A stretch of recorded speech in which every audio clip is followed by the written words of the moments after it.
Hey guys, it's Aussie Reptilez here. Now you guys are going to just have to ignore the mess here. But what we're doing today is we're working with this tank here. I've obviously just redone the tank when I cleaned out all the enclosures. But I did get my Terra shipment.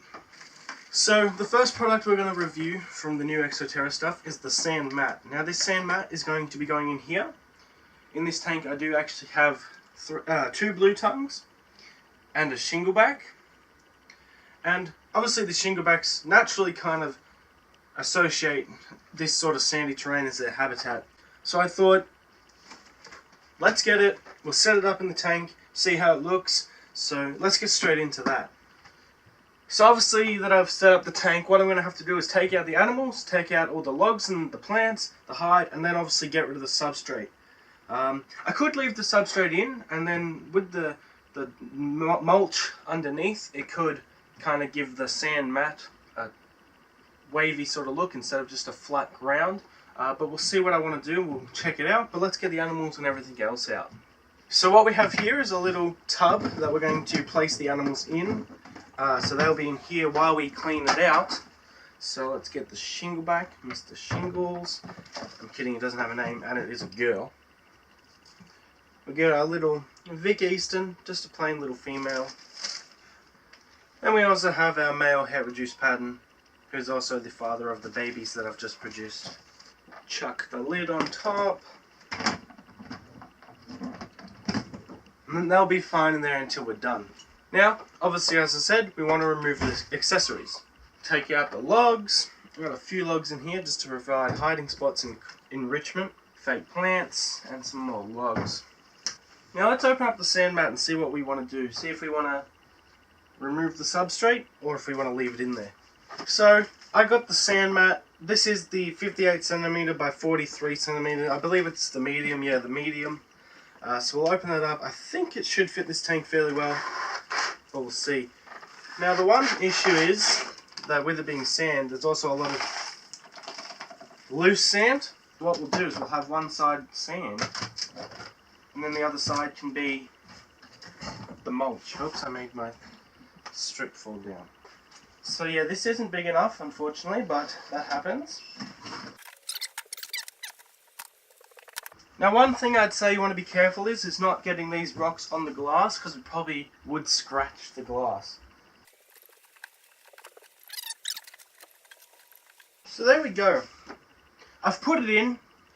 Unfortunately I think the large would have fitted this tank well, but I didn't get the large, but that's alright. What I've done, so I've left this side here.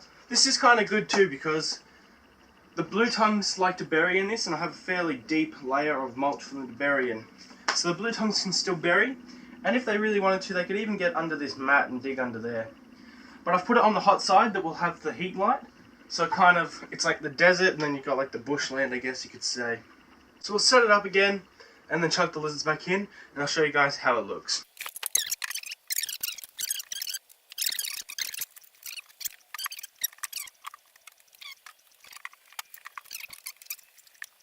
I'd say that's pretty good. I mean, it's not that bad. So what we'll do now is we'll chuck the animals back in and see what it looks like. Okay, so this is what we've done.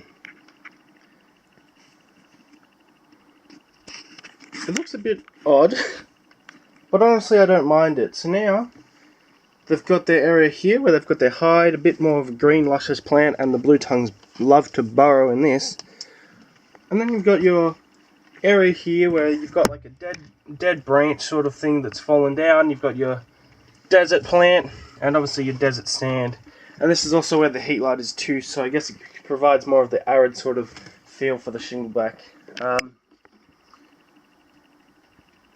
it's not that bad.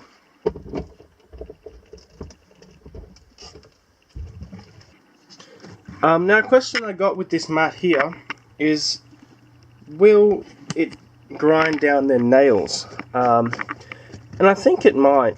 Honestly, I feel like if the blue tongues and stuff walk over that, it will help grind their nails down. So as I said, this male here is the male that produced my babies this year. This is a female, and I don't know exactly what I'm going to pair her with. She's just a Vic female. And then my shingleback is also a female. I would breed it with my girlfriend's, but hers is also a female, or at least a suspected female. Okay guys, thank you for watching.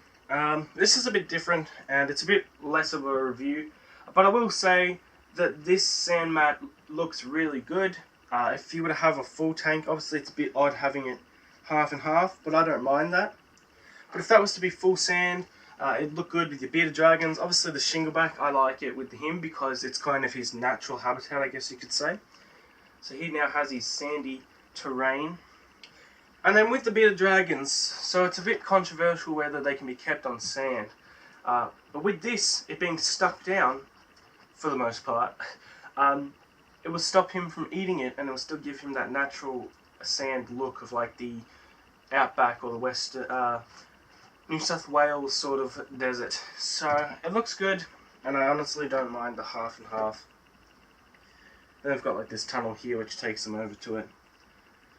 But that kind of concludes this video. Just a different one, just setting up this tank.